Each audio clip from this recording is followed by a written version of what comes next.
ധവളപത്രം ചൂണ്ടിക്കാണിക്കുന്നത് കേരളത്തിലൊരു സാമ്പത്തിക പ്രതിസന്ധി ഉണ്ട് എന്നാണ്. എനിക്കതിനോട് തർക്കമില്ലെന്ന്. കേരളം മാത്രമല്ല, സംസ്ഥാനങ്ങളെല്ലാം പ്രതിസന്ധിയിലാണ്. കേരളത്തിലെ സാമ്പത്തിക നിലയും ധനകാര്യ നിലയും ഗൗരവമായിട്ടുള്ള അവസ്ഥയിലാണ്. പക്ഷെ പ്രശ്നം അതിന് കാരണം എന്താണെന്നുള്ളതാണ്. അവിടെ ധവളപത്രം ചെയ്യുന്നത് കേന്ദ്ര സർക്കാരിൻ്റെ വിവേചനത്തെക്കുറിച്ച് പറയുന്നുണ്ടെങ്കിലും അവരെ വെള്ളപൂശ. എങ്ങനെ വെള്ളപൂശുന്നത്? സംസ്ഥാനത്തിൻ്റെ തനത് നികുതി വരുമാനം അത് വേണ്ടത്ര വർദ്ധിച്ചിട്ടില്ല. സംസ്ഥാനത്തിൻ്റെ GDP-യുമായിട്ട് താരതമ്യപ്പെടുത്തുമ്പോൾ അത് കുറഞ്ഞിരിക്കുകയാണ് എന്ന് കണക്കുകൾ വെച്ച് സമർത്ഥിക്കുകയാണ്. അതോടൊപ്പം പറയുന്നു കേന്ദ്രത്തിൽ നിന്ന് തരുന്നതും കുറഞ്ഞിട്ടുണ്ടെന്ന്. പ്രസക്തമായ ചോദ്യം എന്താണെന്നറിയാമോ? സംസ്ഥാനത്തിൻ്റെ മൊത്തം വരുമാനത്തിൽ കേന്ദ്രത്തിൻ്റെ വിഹിതം എത്രയാ? അത് കുറയുകയാണോ കൂടുകയാണോ? അതല്ലേ ഏറ്റവും പ്രധാനപ്പെട്ടത്. അത് 25% കുറഞ്ഞിരിക്കുകയല്ലേ. മറ്റ് സംസ്ഥാനങ്ങൾക്ക് അവരുടെ റവന്യൂ വരുമാനത്തിൻ്റെ പകുതി കിട്ടുന്നില്ലേ? ഇതിനെതിരായിട്ടൊരു കേന്ദ്രവിരുദ്ധ സമരത്തിന് തയ്യാറുണ്ടോ? നയപ്രഖ്യാപനത്തിൽ ഇത് സംബന്ധിച്ച് ഒരു പരാമർശം പോലും നടത്താൻ തയ്യാറില്ലാത്തവര് എങ്ങനെയാണ് സാമ്പത്തിക പ്രതിസന്ധി പരിഹരിക്കാൻ പോണത്? കേരളത്തിലെ GST-യും എല്ലാം ഗണ്യമായിട്ട് ഇനിയും ഉയർത്താൻ പറ്റണം. അതിനെന്ത് വേണം? GST സംസ്ഥാന സർക്കാരിനെ മാത്രം ആശ്രയിച്ചിരിക്കുന്ന ഒരു നികുതിയല്ല.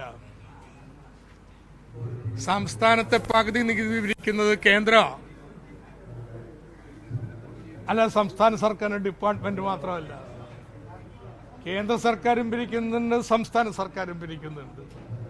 അതുകൊണ്ട് GST വരുമാനം വർദ്ധിപ്പിക്കാറുന്നത് ഇവിടുത്തെ നൽകുന്ന സംസ്ഥാന സർക്കാരിന്റെ കുറ്റമാണ്, ദോഷമാണെന്ന് പറയുന്നതിൽ അർത്ഥമില്ല. എന്ന് മാത്രമല്ല, IGST വർദ്ധിക്കുകയോ ഇല്ലയോ, കേരളത്തെ സംബന്ധിച്ചിടത്തോളം ഏറ്റവും പ്രധാനം ST/ST-യേക്കാൾ IGST-യാണ്. എൻ്റെ കണക്ക് പ്രകാരം ന്യായമായിട്ടെടുക്കുകയാണെങ്കിൽ ST/ST-യുടെ ഇരട്ടി IGST വരുമാനം കിട്ടണം. പക്ഷെ അത് നമ്മളെ മാത്രം ആശ്രയിച്ചിരിക്കുന്നതല്ല. മറ്റ് സംസ്ഥാനങ്ങളിൽ ബില്ലെഴുതുന്നവര് കേരളത്തിലേക്കാണ് ഈ ചരക്ക് NEB ബില്ല് കൊടുക്കാൻ തയ്യാറാവണം. അതില് വ്യാപകമായിട്ടുള്ള തിരിമറികളാണ്. അത് ഒഴിവാക്കണമെങ്കിൽ IGST സമ്പ്രദായം അതിനെ ട്രാക്ക് ചെയ്യാനുള്ള ഏർപ്പാടുകൾ അതിൽ മാറ്റം വരുത്തണമെന്ന്. അതിന് കേന്ദ്ര സർക്കാർ തയ്യാറാവണം കേരളത്തോട് സഹകരിക്കാൻ. ഇതിനെക്കുറിച്ച് എന്തെങ്കിലും ഉണ്ടോ? ഏതായാലും ധവളപത്രത്തിൽ ഒരു കാര്യം പറഞ്ഞിട്ടുണ്ട്. കിഫ്ബി കൊണ്ട് നാടിന് ഗുണമുണ്ടായി. ഒരു ഗുണമില്ലെന്നാണല്ലോ പറഞ്ഞു നടന്നിരുന്നത്. ഗുണമുണ്ടായി. പക്ഷെ അവരുടെ ആർഗ്യുമെന്റ് എന്താണെന്നറിയാമോ? അതിന്റെ അടിസ്ഥാന പ്രമിസ്, അനുമാനം, ഇങ്ങനെ എടുക്കുന്ന പണം സംസ്ഥാനത്തിന്റെ വായ്പയിൽ ഉൾപ്പെടുത്തില്ല എന്നുള്ളത് കേന്ദ്രം ഇപ്പോൾ അംഗീകരിക്കുന്നില്ല. അതോടുകൂടി കിഫ്ബിയുടെ പ്രസക്തി പോയി എന്നുള്ളതാണ്. രണ്ട് പ്രശ്നങ്ങളുണ്ട്.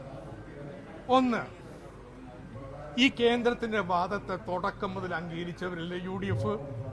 5 പത്തികളായിരുന്നു കേരളത്തിന്റെ താല്പര്യത്തിനെതിരായിട്ട് കേന്ദ്ര സർക്കാരോടൊപ്പം നിന്ന് കിഫ്ബി എന്ന് പറയുന്ന സംവിധാനത്തെ തകർക്കാൻ വേണ്ടി സമരം ചെയ്തവരാ.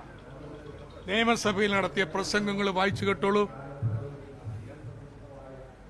2, ഇതെങ്ങനെയാ മുന്നോട്ട് കൊണ്ടുപോവാ? കേന്ദ്രത്തിനെതിരെ നിലപാടെടുക്കാൻ തയ്യാറുണ്ടോ? അപ്പോ ഇത്തരം കാര്യങ്ങള് ഇനിയും ചർച്ച ചെയ്യേണ്ടി വരും. അടിസ്ഥാന വിമർശനം ഇതാണ്: കേരളത്തിലെ ധനപ്രതിസന്ധിക്ക് കാരണക്കാരായിട്ടുള്ള കേന്ദ്രത്തിനെതിരായിട്ട് ഒരു നിലപാടെടുക്കുന്നതിന് VD സതീശൻ സർക്കാർ തയ്യാറല്ല.